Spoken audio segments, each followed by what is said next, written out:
Hello everyone, मैं सुषमा धवन एक बार फिर आपके learning to speak fluent English के सफ़र को आसान बनाने के लिए आपके साथ जानेंगे कुछ बातें इंग्लिश लैंग्वेज के बारे में और दोस्ती करेंगे इससे।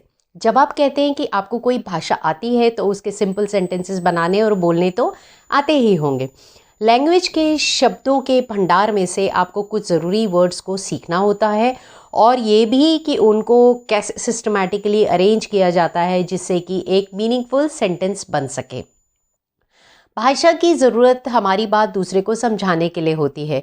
अगर मीनिंगफुल सेंटेंस ही नहीं बना तो कैसे समझाएंगे दूसरे व्यक्ति को कि हम क्या कहना चाहते हैं।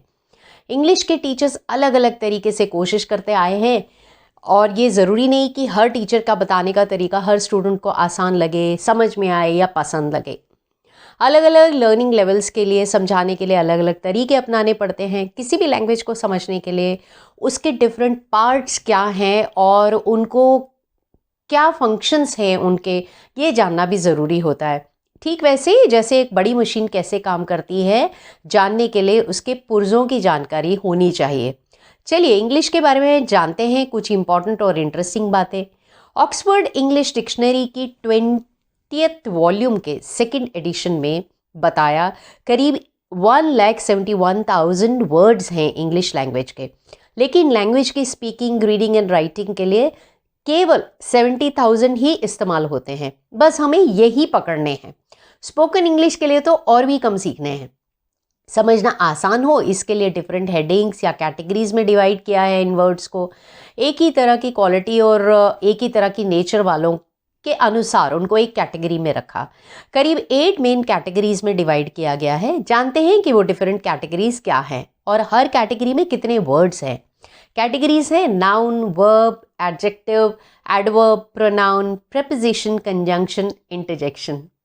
जी हाँ, आप इनको 8 पार्ट्स ऑफ स्पीच के नाम से जानते हैं। नाउन्स हैं 40,000 करीब करीब, adjectives 14,000, verbs 13,000, adverbs 3,500। Nouns, verbs, adjectives और एडवर्ब्स इन चारों कैटेगरीज में नए नए वर्ड्स जुड़ते रहते हैं हर साल, इसलिए डिक्शनरी भी रिवाइज करनी पड़ती है। प्रोनाउंस 60, प्रेपोजिशंस करीब 80, कंजंक्शंस करीब 30 और इंटरजेक्शंस करीब 20। इन कैटेगरीज में नए वर्ड्स ज़्यादा ऐड नहीं होते। ट्रेडिशनल इंग्लिश में 8 पार्ट्स ऑफ स्पीच है, लेकिन एक और कैटेगरी है डिटर्मिनर्स, ये है करीब 60। मॉडर्न इंग्लिश में इसको 9th कैटेगरी कहते हैं। वहीं कुछ लोग इसको बस अलग से एक कैटेगरी मानकर पढ़ाते हैं। अब दोस्ती करनी है इंग्लिश से तो परिचय आगे बढ़ाते हैं। नाउन यानी संज्ञा, name of a person, place, thing, animal, जैसे रमेश, दिल्ली, टेबल, कैट आदि। एडजेक्टिव यानी विशेषण, वो शब्द जो नाउन के बारे में बताए कि वो किस प्रकार का है, जैसे स्ट्रॉन्ग, ब्यूटीफुल आदि।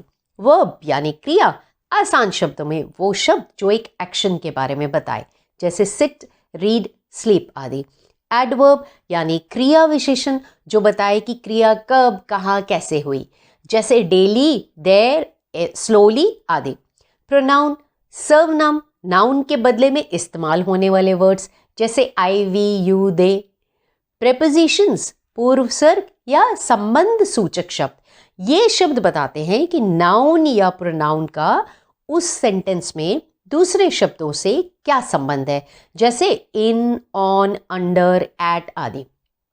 कंजंक्शंस संयोजन के रूप, लैंग्वेज के डिफरेंट यूनिट्स को, आइडियाज़ को जोड़ने का काम करते हैं ये, जैसे एंड, बट, इफ, फॉर आदि। इंटरजेक्शन विस्मय बोधक, यानी वो शब्द जो व्यक्ति के मुंह से तब निकलते हैं जब वो किसी भाव से भर उठता है, उसके मन की स्थिति को बताने वाले शब्द, जैसे अलास, ओ, हुर्रा, वेल डन आदि। डिटर्मिनर्स यानी निर्धारक, वो शब्द जो निश्चित करते हैं, ए, एन, द आदि। अब इनमें से कुछ वर्ड्स अलग अलग जगह पर अलग अलग मीनिंग देते हैं, इसलिए 2 या अधिक कैटेगरी में भी आ जाते हैं। यानी एक ही वर्ड एक जगह पर अगर डिटर्मिनर है तो दूसरी जगह वो प्रोनाउन भी हो सकता है। सभी टॉपिक्स के अलग अलग से एक्सप्लेनेशंस होंगे हमारे अलग अलग वीडियोस में। इनमें से बहुत से टॉपिक्स के बारे में हम ऑलरेडी शुरू कर चुके हैं। अब तो दोस्ती हो गई, आपको इसका साथ और अच्छा लगेगा। आप नाउन्स एंड वर्ब्स की डेली रूटीन की लिस्ट को अपनी बढ़ाते जाएं और बोलने की प्रैक्टिस कंटिन्यू रखें। अगर आपको वीडियो अच्छा लगा है तो लाइक एंड शेयर करें। सब्सक्राइब करने के लिए थैंक यू। जल्द मिलेंगे और जानकारी के साथ, तब तक अपना ध्यान रखें। Bye bye.